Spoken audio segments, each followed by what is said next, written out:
Well, I'm really honored to have the CEO of Siemens, Roland Busch, on the podcast today. Very welcome. Good morning, Nicolai. Super. Now, Siemens is the largest industrial manufacturing company in Europe and global leader in industrial automation and industrial software. So really, really big. And we own 25 billion kroner worth of it, 5,000 kroner per Norwegian, 2% of the company. So these are all big numbers. So what, if you were to kind of distill down, what is it that Siemens actually do? What's the most important thing that you produce? Yeah. So this is the challenge to explain, because Siemens does a lot of things, and we explain it that way, that we say Siemens transforms the everyday of everyone. And we are really touching everybody's life. And but you have to look behind the scenes. So we don't produce cars, but eventually every car which you see outside was touched by Siemens technology, either in design phase, in the automation phase. Actually, 30% of all automation works with Siemens automation technology. So that's already one answer to your question, which is we are automating everything. We automate manufacturing sites. Is it discrete or process manufacturing? We automate trains. We automate buildings. So we automate grids. So this is one element. The other point is talking about buildings, for example, building technology. You cannot walk a block in New York without passing by a building which is automated by Siemens technology. Eventually, roughly a little bit shy of 50% of the electrons which you consume, or the world consumes, is running through Siemens technology. We are running SCADA system for whole countries. We are automating grids, as I said. We make electrification in low voltage products, medium voltage products for data centers, but also for national grids. And you've been doing it for a long time. So Siemens was founded in 1847. Yes. It's actually the oldest company we've had on the podcast. So if you would kind of distill down the essence, the DNA of Siemens, what's the constant? Very good. A very good point. I mean, when we celebrated, now we are 176th year, when we celebrated our 175th year, I was on stage and I was sharing two amazing facts. One amazing fact is that over the course of our life, 4 million people worked for Siemens. So that's a number. But that's pretty much the whole population of Norway. Here you go. And then the other point is, and this is even more amazing, there's one constant in 176 years of history, which is transformation. We reinvented the company again and again, all over again. I mean, we had at a certain point in time, and you know that we were producing gas turbines, steam turbines, the whole energy sector. It's gone now. We are about to sell our share there completely. We used to make communication technology. This is where our founder started, Telepointer, which was bringing communication to the people. We were market leader in communication networks, and we missed the boat in innovation. So this is not with us anymore. We used to produce household equipment. We still have the brand out there, but it's not our business anymore.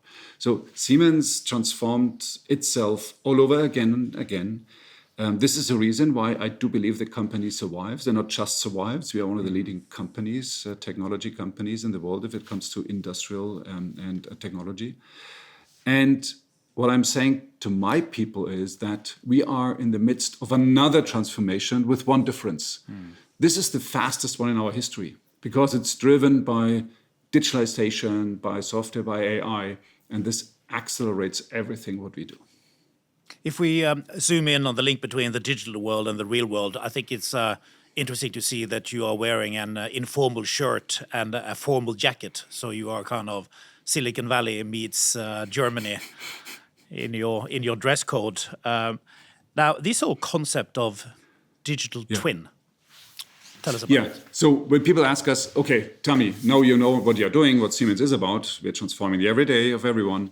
Question is, what's your strategy? And I'm saying the strategy is very simple explained. We can say it in one sentence. We combine the real and the digital world. That's how it is. And why is that? Why is that exactly? And we do that because in combining the real and digital world, you can have higher productivity in terms of labor productivity, space productivity. You can grow faster while using less resources. Whenever you want to recycle, you have to implant it in your design process already, which is digitalization. Then you can do that. Whenever you combine the real and digital world, you can shorten cycle times. You can develop your whole world, your products, the manufacturing lines which you produce it, even the maintenance phase. You can plan it fully digital, and when you're happy with it, you build it. Saves your time. It's much faster. Saves you. Then whenever you bring software into a process, you can increase your yield, your productivity, your quality level. So it is. And the point about leveraging the value and accelerating the way how you work with your assets is driven by digital technologies, and this is the beauty and the power of combining the real and digital worlds. You need to have both. So for instance, Yes. now when you crash test a car, it's enough to crash test the car digitally. The point is, you still run a car against the wall. But you don't do that 50 or 100 times. You can use it to a very, very limited amount and very late. So you can basically simulate all your crash tests in a way that you optimize your product much better. Then you build it. Finally, you need crashes. Maybe at the end of the day, you don't need them anymore. And then you build it. Meant for trains, you do that already. When you build a train, obviously you cannot test it. Then it runs 40 years. So you simulate it, that it has this kind of lifetime stability, and then you build it. So that's a absolutely powerful way. And I'll give you one example, which is for me a mind-blowing one. And we do that all over again. We built a brand new plant in China, in Nanjing. And we built it twice. We built it once in the digital world. The shelf, the whole building, the lines, even the people working in the line, we optimized it. We shift things around. We put robots in. And once we were really happy and really get rid of all the hiccups which we had, then we started building it in the real world. We sent the excavation machines. This saved us a year of building time. We got it right the first time. We have 20% higher space productivity, 20% less energy consumption. And at the same time, we run a plant which is much higher in terms of flexibility of the variants you can build. And here comes the beauty. This digital twin is still alive. So if my plant manufacturer says, I want to introduce a new AGV or new robot, he can test it in the digital world, optimize it, and then he shuts down the line maybe by a day rather than a week in order to run it all over again. The robot which comes in is already programmed because you optimize it in the digital world, you run it in the digital world, you even program the robot in the digital world, and the same program sits then on the real control system of this robot and runs it straight away. So very cool. And how is artificial intelligence going to help this? Ultimately, what I was talking about is a digital twin of the real world in a kind of a batch processing. So you do it, optimize it, and you build it. The next step is the industrial metaverse, which brings it to the next level, which means real time. So you have this digital twin real time at any point in time. It's photorealistic and it's physics-based. Physics-based means that I was differentiating between an animation and simulation. When you animate, that's what the gaming industry does, you can run a robot very smoothly as fast as you want. When you simulate, then you recognize if you're too fast, your robot arm starts swinging. And that's what you don't want because of safety reasons. It's not precision anymore. So the physics behind is very important. And this is basically the idea that when we bring that further to the next level, we will have it connected. And we get all the data, the relevant data, uploaded to the cloud. And then you start optimizing based on the data you get. You're analyzing what is your outcome? Why is your yield going down? What is the combination or the information which you combine? So data are making the digital world valuable. And the more data you get, the more algorithms you can run and optimize your system. Continuing on with technology, smart infrastructure. What is that? What is a smart city, for instance? So, smart infrastructure from the perspective of the business. One of our businesses is called smart infrastructure. It has basically three legs. It is building technology, which is security, fire safety, building efficiency, anything, even workflow management and asset management in a building, space management. What's the smartest city in the world? I would say amongst the smartest cities, it's definitely Singapore. I would put Hong Kong aside of it. We have. Why I'm saying that, and this is the second answer to your question, is a smart city goes for all 9 yards. It's not only about automating your traffic management. It's not about automating your grids, but it's also driving digitalization in your healthcare system. So having a digital passport for people. So I'm going to, for instance, I'm going to spend quite a bit of time in Singapore in April. I walk around in Singapore. What's so smart about it? How do I see that this is a smart city? So, I mean, you would experience it much better if you're a citizen, because if you're a citizen, then you can do everything what's government controlled, including your healthcare system digitally.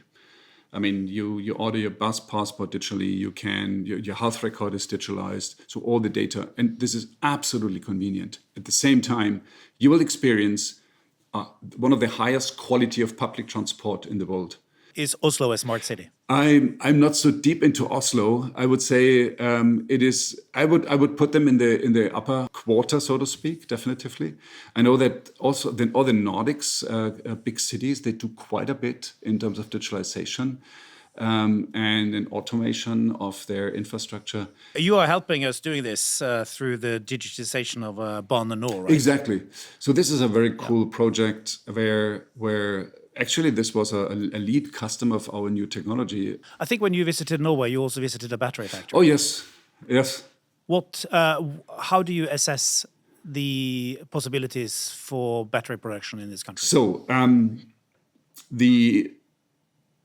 the environment, and which is basically what you need is green electrons.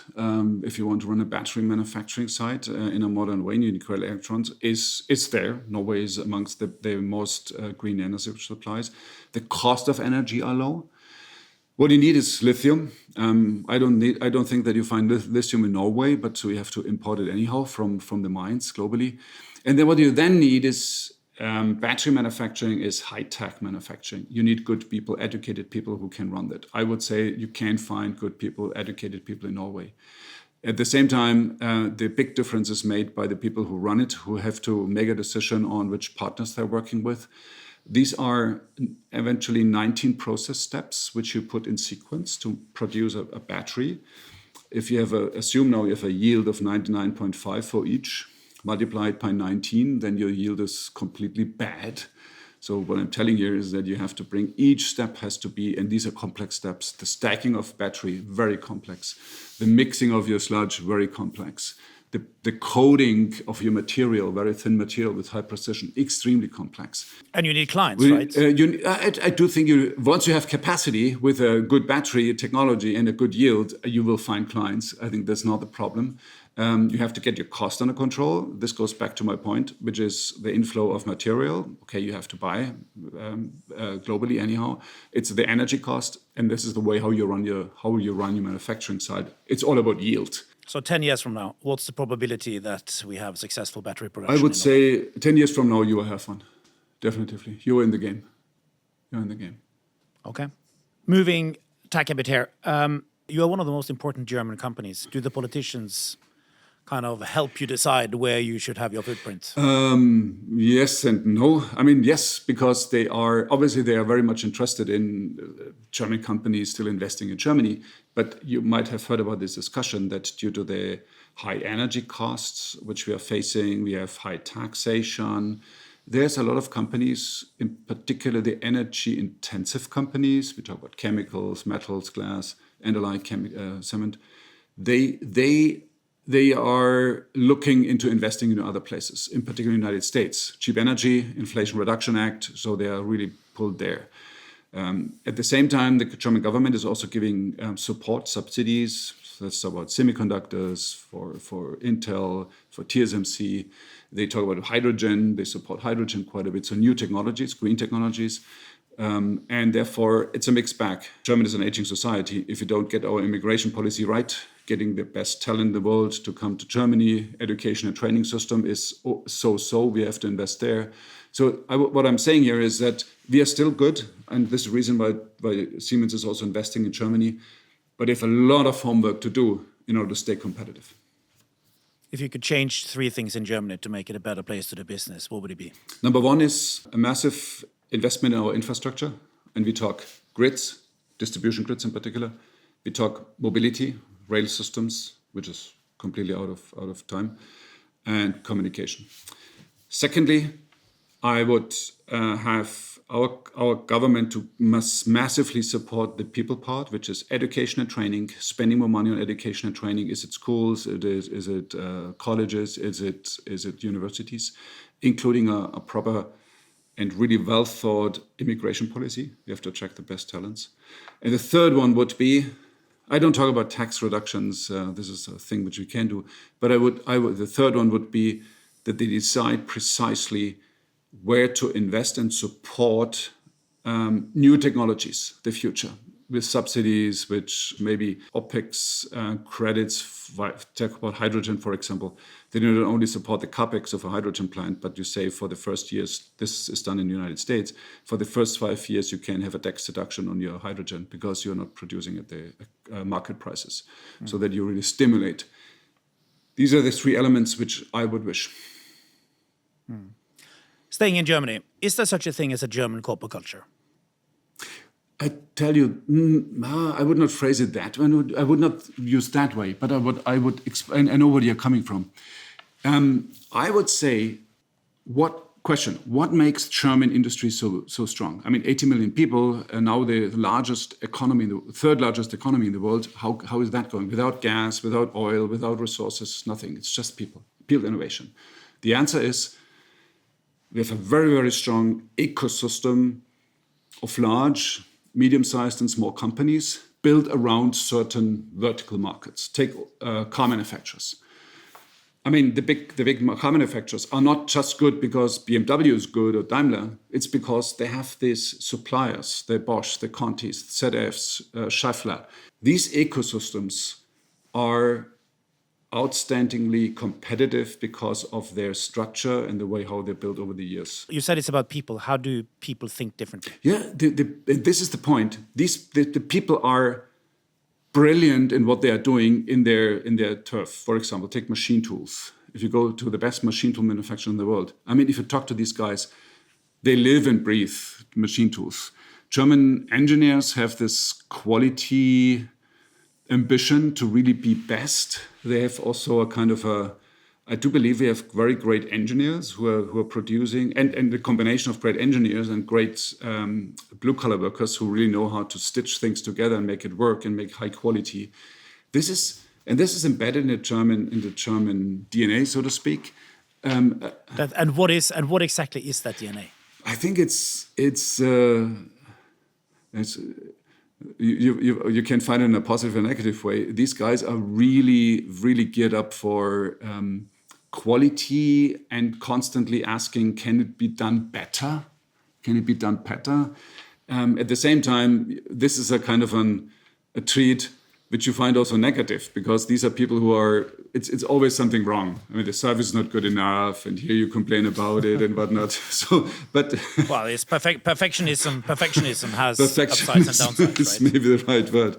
No, but it's true. Yeah. And again, we do believe we have a very strong education system. Also, the vocational training, which we're bringing blue-collar work into it. Because at the end of the day, if you have great engineers design a great car and you don't know how to build it with good quality, you have another problem. So this is a combination which you find in Germany.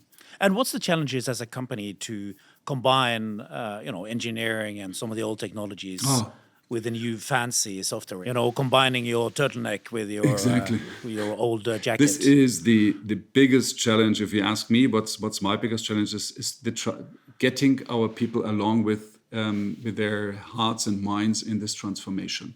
What is it about? Number one is, we have this, some call it the incumbent syndrome, others call it innovator's dilemma. When you're sitting on a business where you're market leader, in automation we are clear market leader. In many of our businesses we are number one. Explaining to people that you cannot rest and you have to do something really new, eventually disrupt yourself because technology is there. This is damned hard because you have to make your money on your existing business while doing the new one. So, and the new one is, again, it's not only hardware anymore, it's also software. It's the complete stack. It's combining hardware and software. You need to know the digital space and you need to know the OT space. And there are very, very little people who can go in both worlds and are literate in both worlds. So therefore, it means then I have to get talents from the outside world who know how new technology looks like, bring this technology, give them a chance to really prosper and to bring their knowledge into the organization, and at the same time, educate and train people to go beyond. Who do you promote in Siemens? What does it take to get promotion? You have to. It's about the values which we want to have. So you have to treat people like you want to be treated. Compliant, being compliant is very important, but also the way how you appreciate people, how you help people growing. Empathy is one. So this is one thing. The other one is, there are many ways. One way is being a deep expert in what you're doing and grow within your vertical, within your technology. The other one is people who really go abroad, who go from one technology to the other one, from hardware to software. So in both dimensions, we are promoting people. You use an expression I've heard with double and triple steps. So instead of promoting people just one step, you take them up 2 steps or 3 steps, and that happened to you. Exactly. Tell me about it. When you want to really develop some eventually other young leaders to the top. If you want to end up in a managing board of Siemens with the age of, let's say, 50, maybe younger, or at the beginning of 50s or younger, you need a double step in your career. Because if you go through your manufacturing experience 5 years, selling experience 5 years, R&D experience 5 years before you get really a full P&L, then you're just outdated. No? So what does it mean? It means that you have to spot some of your talents where you believe this person can go far from the trades which I explained, but also from the intellectual capacity, but also from the growth mindset, that people who want to learn, who improve again and again and again. So once you spot these people and you bring them into place and they prove that they do good things, then you have to have the guts to promote them 2 steps. So rather than going 5 years and more, another 5 years before you promote, you just believe in the people and they learn fast. So what about the colleagues then? It is a trade-off, right? They have colleagues Exactly. and it's like, hey, wait a second. What just happened to that dude? So, and you will see a blend. You will see some people who make their way step by step and they go up. And in some places, you have these guys we are just pulling out and go ahead. You can never be justice to everybody. But if you don't do that, if you don't trust some people, you will never explore their potential in their lifetime. So, and I tell you a nice story. When I was sitting in China with my management team, and China makes some 8 billion, so we have 4 people running this business, so it's 2 billion each, so it's substantial business. It was the CEO, the CFO there, HR as well. And I said to the people in the room, I bet with you, everybody in this room who are sitting where you are had at least one time in your career the experience of getting at least one or a double step, eventually twice. All of them were nodding, and you can recognize from their faces that they were thinking of the very same moment when somebody told them, this is your new job. And then I asked these guys, now tell me, how many people do you have in your organization on a single or double stretch right now? It was death quiet because it requires guts. Most of them have chosen the safe way of promoting people who are very safe hands to put the next step. So it was a wake-up call. You need guts and you need to know what you're doing. So who was it who sent the elevator down to pick my you up? elevator? My elevator was going back when I was working. Siemens at that time had a Siemens automotive industry, and we acquired video. So it was a 8 billion company. And I was running through strategy. I was never in operation, neither in manufacturing, nor did I develop a product or in sales. But I did have a quite good insight in the quality, in the process management, but also in strategy. And there was a board member of this business, of this 8 billion company, who said, I trust that you could do everything. And I give you the responsibility for a 1 billion business, radio navigation systems, completely screwed up, making 200 million losses. It's a 3 times acquisitions, not integrated, 5 different navigation system platforms which have to be consolidated. And by the way, we have 5 projects with customers which are about to miss their start of production. So, and this was the double stretch I got. And the next 3 years, I didn't have holidays. I worked day and night. I experienced my physical limits. I mean it literally.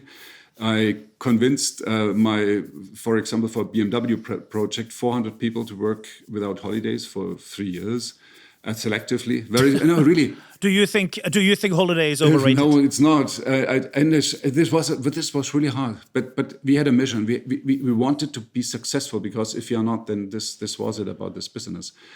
And I sometimes really sent people to say, no, you go off because you need holidays.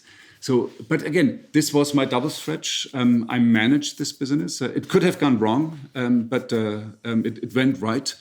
And then they sent me to China, which was the next stretch. Well, it seems like it all went very right here.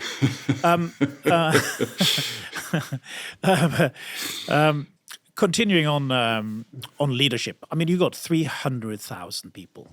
It's like a big city working. Yes. It seems. How do you actually know what's going on? So, okay, you have your structure. You have your management team, core management team. You have your businesses. You have your regions. And I'm traveling quite a bit. I talk to a lot of people. You have normal reports. So, I'm a lifetimer for Siemens. So I'm working 30 years now for this company. So I have my networks of people. And the most important element, so therefore you learn a lot and you get to know the important things. The most important thing is that, and the higher you come, the more difficult it is, that you have this kind of speak up. If people come to you and speak up and say, I have a problem here, I want to bring it to the table, and they do it because they know that you help or you step in when needed, you don't kill these guys because of problems, you don't go nuts and crazy. You need this openness of people who are still coming to you. Could be somebody you even don't know, who just sends me an email and said, I have something here. It happens. Some emails are crazy, which you should not react to, but very often you should. These are my direct reports who are very open to say, I just want to know, to let you know, we have a problem here, but I don't want you to do something, and I follow the rules. So, but it's a constant effort to give credit to the people who speak up with their problems and don't overreact. This is another one. You have to develop a kind of a coolness that you say, if you react all the time, then you make mistakes. So you have to really balance also how much pressure, which I get from the upside, from the market, how much pressure do I give to my people, how much do I filter? And if you bring that to right balance, and I'm traveling quite a bit, and I'm talking to customers too. Customers give you a lot of feedback on what's right or wrong once you have a good relationship and they give you an honest answer. What do you do with all the stress? So you take in a lot of stress, you give back out, structured, orderly instructions. The CEO of Morgan Stanley say that during the most stressful period, he just had to puke. No, first and foremost, I don't. Does the CEO of Siemens puke? No, I don't have stress. I'm working hard, I work long, but I don't have stress. I like what I'm doing. I don't feel stressed at all.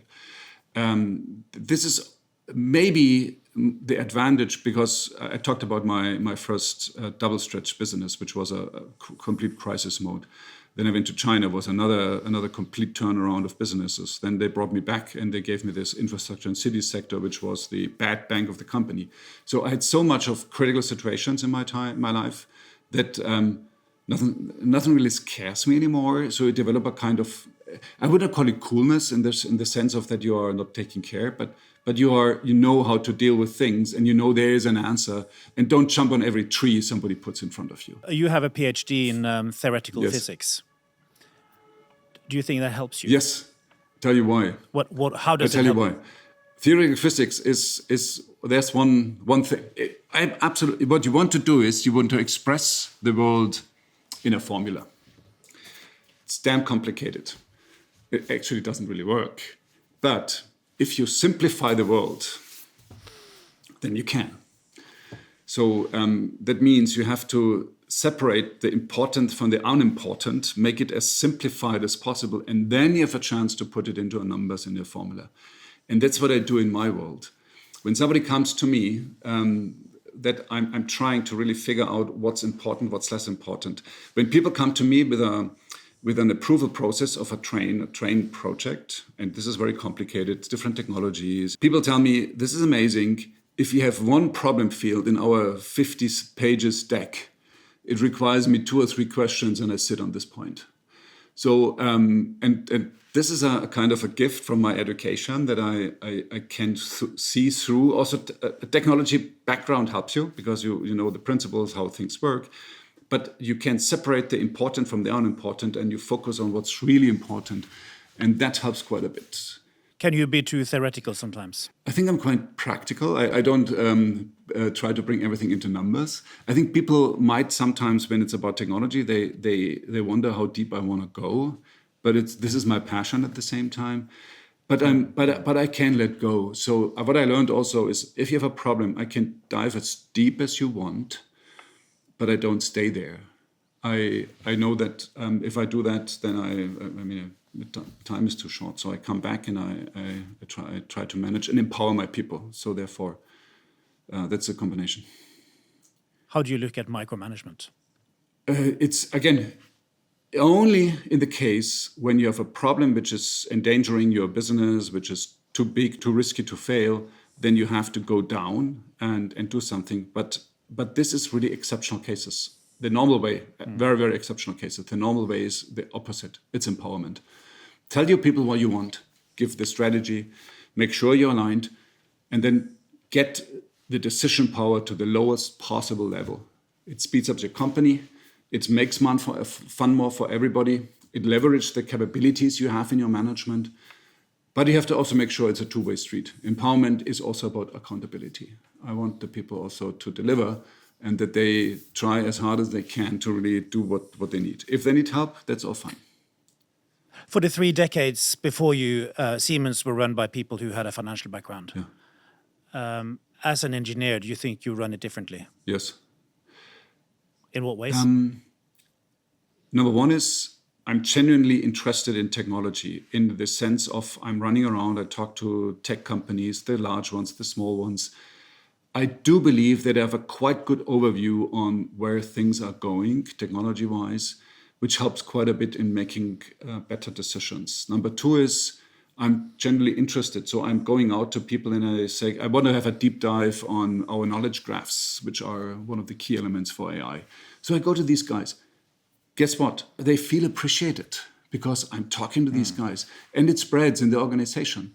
So that means, if Busch wants to know about this stuff, I want to know about that stuff too. If I go deep on any kind of POC, how it works, others say, okay, if Busch knows that and if it dives deep, I want to do that too. So it gives and the feedback to the people that I appreciate what they're doing. And I do believe I can ask some smart questions and I know what to appreciate because it's really cool technology. That sends such a strong signal, not only to our people, but also to the outside world, to our customers. And at the same time, I would be the last to cut our R&D budget. If it's going completely south in our numbers, I would. But this is the last thing where I would cut. So I do believe this is so important for the company to differentiate in technology. We talked about decisions. Do you believe in gut feel? Yes, I do. But before that, you have to make your homework on numbers and hard facts. Well, then it's not gut feel. Then it is. But here's the point: you can analyze to death, and I did it for a couple of topics. Is it let's say you have 2 M&A opportunities left and right, and you analyze it to death. You finally cannot bring it down to numbers and say, no, I added up and I have a 5 here and a 4 here, so I go for 5. It does not work. At the end of the day, it's a judgment. It's a judgment. But the only point is, if your gut feeling is too early and comes before you make your numbers and before you make your homework and make your deep dive, 360 degree, you have to look in everything. What is the market? What is the technology? What is your competitor doing? Can you defend it? Whatever, it's a business model. After all that, and sometimes the facts bring you to a point for a decision point. That's easy. But if they don't, then you have to, at the end of the day, get your feeling. And this is maybe an advantage of the CEO of a big company. I see so much in the world, customers' perspectives, political things, where are things going, technology, and this adds up into the gut feeling, which gives hopefully better decisions. But again, don't take me wrong. It's really make your homework first. And if there's no clear answer out of all the facts and figures, then obviously you have to decide, and this is where your gut feeling comes in. Absolutely. I've heard you many times talk about the importance of upskilling and lifelong learning and so on. What was the last really important thing you learned? It's a nice history. I was sitting before Corona. I'm sitting with my wife for breakfast, and we talked about a viral or bacterial infection. And then I said, okay, what's the difference? These are both mono cells. I said, okay, what's the difference then? And then I recognized I have no clue about cells. But I recognized that the cells are what an atom is for physics, or a quark if you want. The cell is for biology. So I started off digging out a book on cells. There's a very good one from a guy called Goodsell. I started reading it. And this triggered really a bunch of reading up to the really chemical books on cells, to study a completely different world, which is so amazing. You won't believe how complicated it is and how brilliant it is. Even a single cell, so a virus, for example, like a COVID virus, and we have so many cells in our body, and how this whole functions. This is the most fascinating thing I ever found, and I dived extremely deep in this one. So really, I spent time. So with your new knowledge, what are you going to do in your next life? This is a good one. If you ask me what would you after working for Siemens, I could imagine going back to the physics lecture hall. This time I would go deep into gravitation, because this is one of the parts which I really missed in my studies. So my PhD was on the small side of the physics, and this one is the other end. But the other side would be really understanding more and diving deep into biochemistry of cells. Yeah. I love it. And what else do you read? I read crisscross. Most of the time, I don't spend my time with, let's say, these books which you find on the market and they are hyped and you forget it again. I think in many languages you find the 100 books you should read before you die. And these are the books which are, most of them are on the list for not only 10 years, but 100 years, 1,000 years some. And when you start taking, regardless which one, and you start reading it and compare it to a modern book, you know why. Why these books are number one. And so check out for this list and you'll find great literature. Any particular book which has been important for you? I don't know. I find Utopia very interesting. This one of these 100 books, which is about a world which is a kind of a perfect world, it seems like. And another one, I don't know whether this is particularly important, but I found it really interesting, is Ilias, about Troya. I read it in hexameter, which is very interesting to read. But it's a very interesting moment in history, very deep, very, very interestingly explained. But I could pick many others which are important. And the last one is, but everybody talks about it. You have to read it in the original version. Is Sun Tzu's book on war, the Chinese Journal. Mm. Well, Roland, we for sure live in interesting times, and you are in the middle of a lot of the most important developments we have in the world today. It's been fantastic to have you on the podcast. A big thanks, and all the best of luck. Nicolai, thank you very much.